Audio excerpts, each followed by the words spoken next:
alinlangan sa mga batang manonood.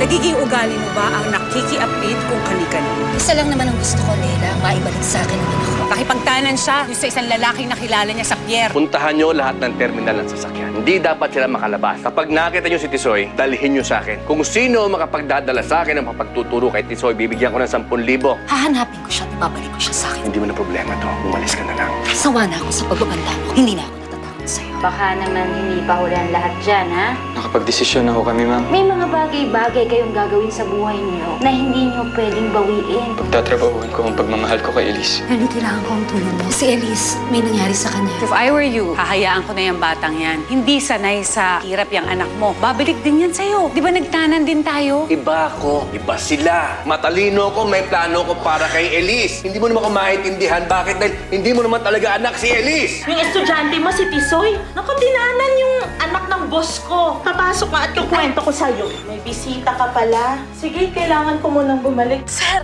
nakita ko na kung nasa ng anak mo. Sabihin mo agad sa akin, pupuntahan ko yung mga walang yan. Maliwanag, Epe? Okay, thank you. Nakausap ko na mga pulis. Magmamanman sila at maghahanap. Kilala dito ang pamilya ni Carlos. At alam din nila ang itsura ni Elise. Huwag ka mag-alala. Mahanap din nila si Elise. Salamat, Henry. Oh, sige, magpahinga ka muna. Tatawagan na lang kita pag may balita na. Okay? Troy, ihatid mo na si Ellie sa bahay. Sige, salamat. Salamat, Henry.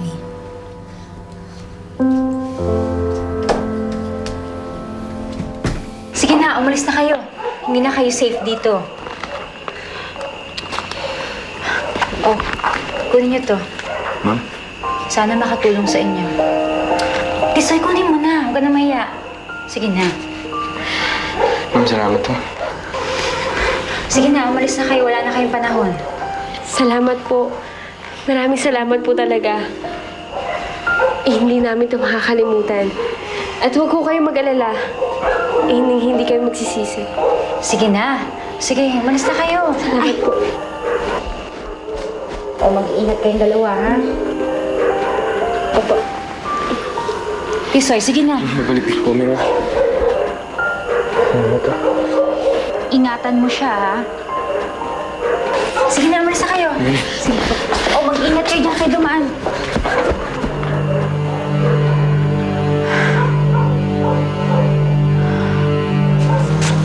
Tatanong ko sino si Ma'am Dinah. Kilala ko naman siya eh. Alam kong teacher mo siya.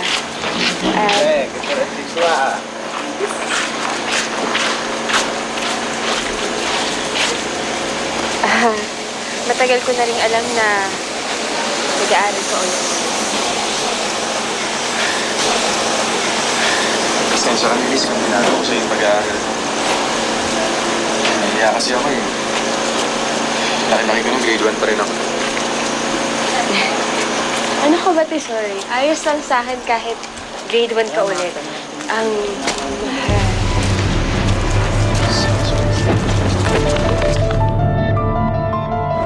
Tita, nagtataka lang po ako. Bakit napaka-concern niyo po kay Elise? Kaano niyo po siya? Kamka-anak niyo ba? Ako ang tunay niyang ina, Roy. Ano? Pero hindi pa niya alam. At kung sakaling malaman man niya, gusto ko sana na sa akin manggaling o kay Leila at Carlos. Kaya wag na wag mo sasabihin sa kanya, ha?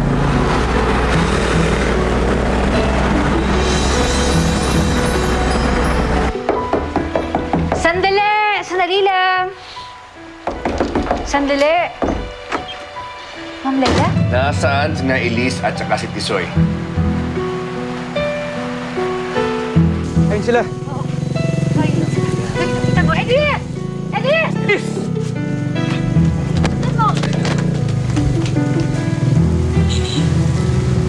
Nasaan ang anak ko, ha? Anak niyo si Elise? Ibig sabihin, Sagutin mo kami. Ha?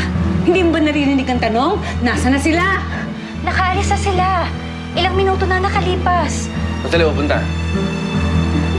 Hindi ko alam. Teka, sino ka ba, ha? Bakit sila pumunta rito? Ako yung teacher ni Tisoy. Teacher ka nila? Anong klaseng teacher ka? Hinayaan mo sila magtanan? Patatagal ka sa trabaho mo. Tandaan mo yan, ha? Wala kang kwentang teacher. Carlos, akong bahala sa kanya. Mag-uusap lang kami sandali. Sit.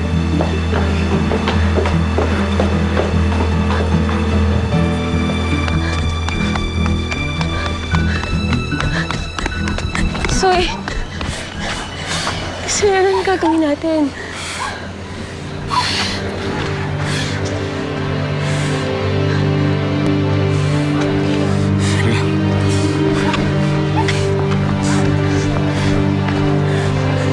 Nanan.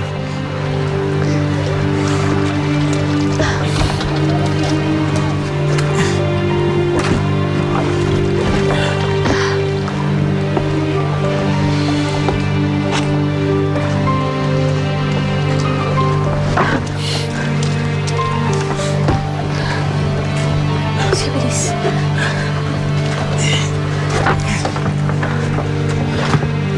Ito.